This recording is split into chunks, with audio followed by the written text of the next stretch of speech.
اعوذ باللہ من الشیطان الرجیم بسم اللہ الرحمن الرحیم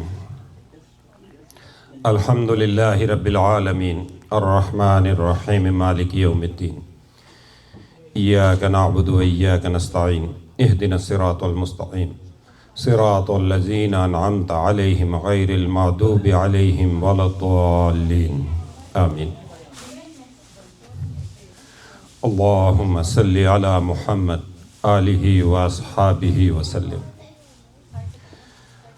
اللہ تو رحمان، تو رحیم، تو ستار، تو غفار، تو ذوالجلال والاکرام، تو ہی اول، تو ہی آخر، تو ہی ظاہر، تو ہی باطن۔ تیرا شکر تو نے ہمیں اپنے اور اپنے پیارے محبوب حضرت محمد صلی اللہ علیہ وآلہ وسلم کے ذکر کے لیے اکٹھا فرمایا۔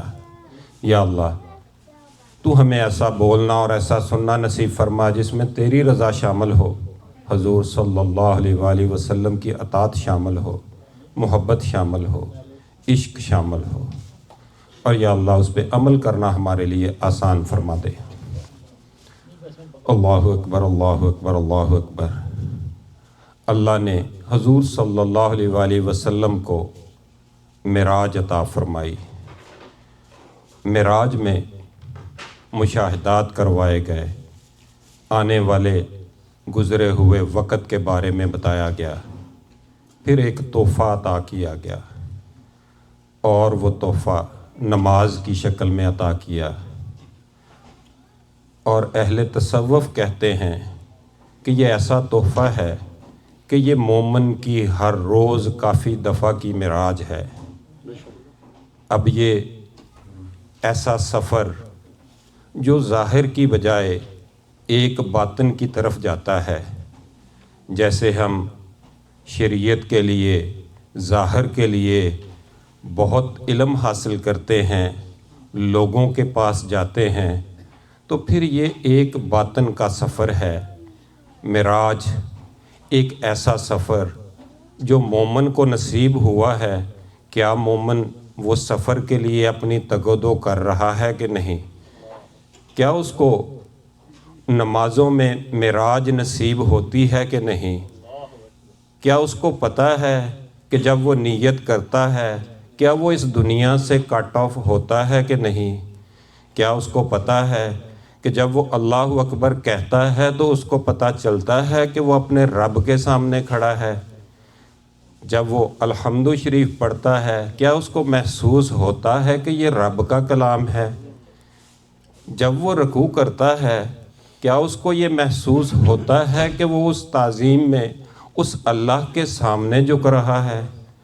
پھر جیسے جیسے یہ باتیں سمجھ آتی ہیں تو اگر اس کو یہ سمجھ نہیں آ رہی تو پھر ان لوگوں کے پاس جانا چاہیے جن کو باطن کے سفر کا پتہ ہے، جن کو دل کی صفائی کا پتہ ہے۔ پھر پتہ چلتا ہے کہ یہ معراج تو اللہ نے قرب کے لیے بنائی تھی، تو پھر پتہ چلتا ہے کہ مومن میں بھی جب وہ سجدے میں جاتا ہے تو پھر یہ اس کا پیک ٹائم ہوتا ہے، پھر وہ ملاقات کا وقت ہوتا ہے۔ پھر نماز کے اندر سب سے افضل چیز جو سجدہ ہے، کیا وہ اس کے لیے تیار ہے؟ کیا وہ اس کیفیت میں جاتا ہے کہ وہ سجدے میں جائے اور اس کو پتہ چلے کہ وہ اللہ کے قرب میں چلا گیا؟ کیا ہماری نمازیں ایسی ہیں کہ ہم اس قرب کو پانے والے بنتے جا رہے ہیں؟ اللہ نے تو ہمیں حضور صلی اللہ علیہ وآلہ وسلم سے ایسا تحفہ عطا فرما دیا، اور جب ہم یہ غور کرتے چلے جاتے ہیں، پھر ہم اتحیات پہ بیٹھتے ہیں تو پتہ چلتا ہے کہ ہم اتحیات پڑھ رہے ہیں اور یہ ادب کا مقام ہے، اور پھر جیسے ہی ہم ادب کے مقام میں آتے ہیں تو پھر ہمیں درود شریف ملتا ہے۔ ادب والوں کو پھر وہ درود شریف کیسے پڑھنا چاہیے، یہ کیسے پڑھنا چاہیے، پھر جیسے جیسے یہ باتیں سمجھ آتی چلی جاتی ہیں، پھر انسان کو پتہ چلتا ہے کہ اس کو نماز تو پڑھنی ہی ہے، لیکن نماز میں معراج لینی کیسے ہے؟ تو پھر وہ کیوں نہ ایسے لوگوں کی طرف جائے جو باطن کا سفر کرواتے ہیں، جو دل کی صفائی کرتے ہیں، جو اندر کی دنیا آباد کرتے ہیں۔ پھر انسان کو اس طرف سفر کرنا چاہیے۔